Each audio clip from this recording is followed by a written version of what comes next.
دا د پخوا زمانې کیسه ده.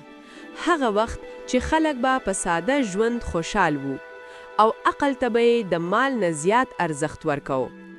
په یو کلی کې یو سړی اوسېده چې نوم یې شیخ چلی وو. شیخ چلی ډیر غریب وو خو د خیالونو بادشاه وو.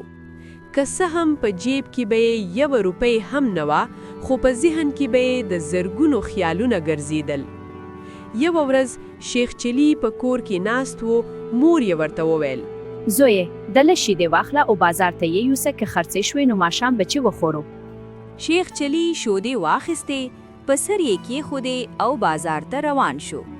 په لاره کې روان و خو ذهن یې بل ځای و. ځان سره یې وویل: د شیدې به خرڅ کړم، له پیسو به هګۍ واخلم، هګۍ به چرګې شي، چرګې به ډېرې شي، بیا به یې خرڅ کړم. له پیسو به وزه واخلم، بیا غوا، بیا به لوی مالدار شم، خلک به راته سلامونه کوي، زه به لوی سړی شم. همداسې په خیالونو کې روان و چې ناڅاپه یې سر لږ وخوځاوه او په خوله یې وویل: نه دا کار به داسې نه کوم، هغه به داسې کوم. خو همدا خبره یې چې وکړه، شیدې له سره توی شوي، لوښي مات شو او ټول خیالونه هماغه ځای ختم شول. شیخ چلی حیران ودرېد، ځان ته یې وکتل او ویې ویل: افسوس، مخکې له دې چې مالدار شم خیالونه مې ختم شول.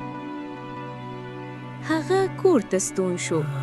مور یې چې تش لوښي ولید پوه شوه، مسکی شوه او وویې ویل: زویه مخکې له عمله خیال انسان رسوا کوي. خو شیخ چلی له هم نه بدل شو. یوه بله ورځ کلي ته اعلان وشو چې پاچا به راځي او هوښیار سړی به انعام اخلي. شیخ چلی وویل: دا خو زما کار دی، د انعام به ماته میلاویږي. پاچا راغی او پوښتنه یې وکړه: هغه چې دی چې شته خو نشکاري؟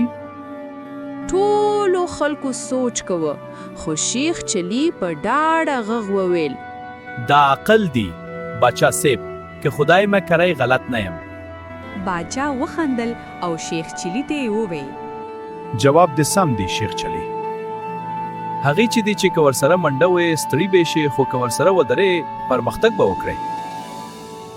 دا وخت دی باچا سیب چې څوک یې په قدر نه پوهیږي. پاچا خوشحال شو او انعام یې ورکړ. شیخ چلی خوشحاله کور ته روان شو خو په لاره کې یې بیا خیالونه پیل شول. دا پیسې به 2 کړم، بیا 10، بیا 100، بیا به ماڼي جوړوم. خو ناڅاپه یې ودرېد، ځان ته یې ویل: نه د ځل به له خیالونو نه عملی کار کوم.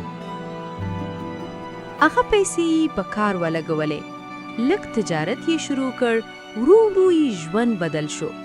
نو همدا وجه ده چې خلک وایي شیخ چلی کې څه هم د خیالونو سړی وو خو کله چې یې عقل وکاروو نو کامیاب شو.